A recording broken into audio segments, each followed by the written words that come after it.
মুসা আলাইহিস সালাম যখন দ্বীনের দাওয়াত দিল, গোটা মিশরের একটা মানুষ মুসার পথে বাধা দিল না। মুসাকে কলঙ্কিত মারলো না, ধরলো না, গালিগালাজ করলো না। কিন্তু মুসা যখন দাওয়াত দিল, ওই ফিরআউন কিন্তু মারার জন্য ঘোষণা দিয়ে দিল।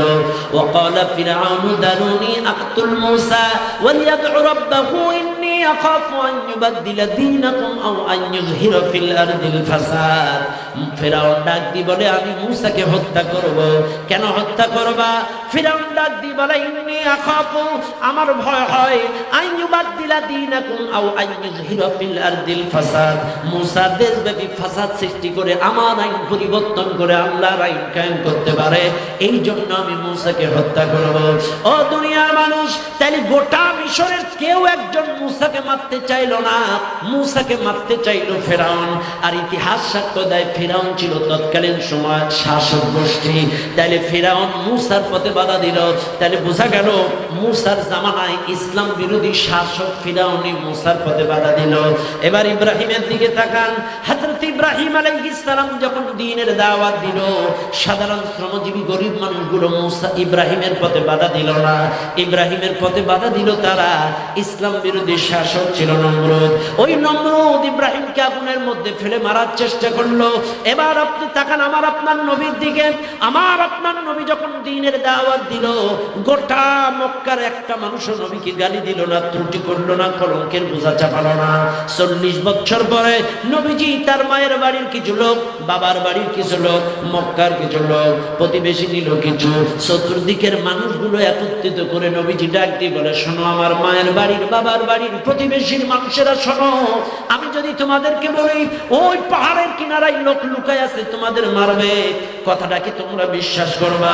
বলেছিল, হ্যাঁ তোমাকে বিশ্বাস করবো, তোমার প্রত্যেকটা কথাই আমরা বিশ্বাস করি, কারণ তুমি তো আল আমিন, তুমি তো মিথ্যা কথা বলো না, তুমি তো সত্যবাদী, তুমি তো বড় ভালো মানুষ, তোমার প্রত্যেকটা কথাই আমরা বিশ্বাস করি। এ কথা যখন বললেন, তখন আল্লাহ নবী ডাক দিয়ে বললেন, তাই যদি হয়, লা ইলাহা ইল্লাল্লাহ, আল্লাহ ছাড়া আইনদাতা নাই, আল্লাহ ছাড়া বিধানদাতা নাই, আল্লাহ ছাড়া মাবুদ নাই, লা ইলাহা ইল্লাল্লাহ কালেমাটা মেনে নাও। এই কালেমার দাওয়াত যখন দিল, গোটা এলাকা, মক্কার লোক, মদিনার লোক, প্রতিবেশী, মায়ের বাড়ির, বাবার বাড়ির, চতুর্দিকের মানুষ নবীর চতুর্পাশ থেকে দাঁড়ায়-ছিল। কেউ নবীজির বিরোধিতা করলো না। দুইজন মানুষ কথা বলেছিল, ইতিহাস সাক্ষ্য দেয় তারাই ছিল ওই জামানার শাসক। আবু জেহেল আর আবু লাহাব মাথা উঁচু করেছিল। আবু জেহেল আর আবু লাহাব ডাক দিয়ে বলেছিল, মুহাম্মদ তোমার মাথা কি ঠিক আছে নাকি? ও মুহাম্মদ, তুমি আমাদের দলে আসো, তোমার এই দেব, তাই দেব, বাড়ি দেব, নারী দেব, গাড়ি দেব।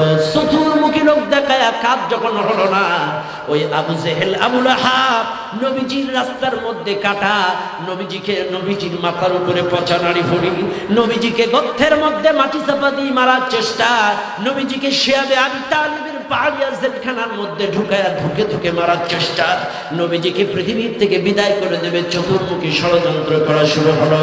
ও দুনিয়ার মানুষ, তাহলে প্রমাণ পাওয়া গেল মুসা আলাইহিস সালামের জামানায়, সেই জামানার ইসলাম বিরোধী শাসক ফিরআউন বাধা দিল। ইব্রাহিম নবীর জামানায় সেই জামানার ইসলাম বিরোধী শাসক নমরুদ বাধা দিল।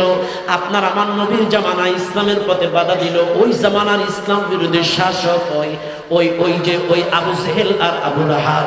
আজকে গোটা দুনিয়ার দিকে তাকান, বর্তমানেও গোটা দুনিয়া ইসলামের পথে, কোরআনের পথে বাধা দিচ্ছে তারা, ইসলাম বিরোধী শাসক যারা।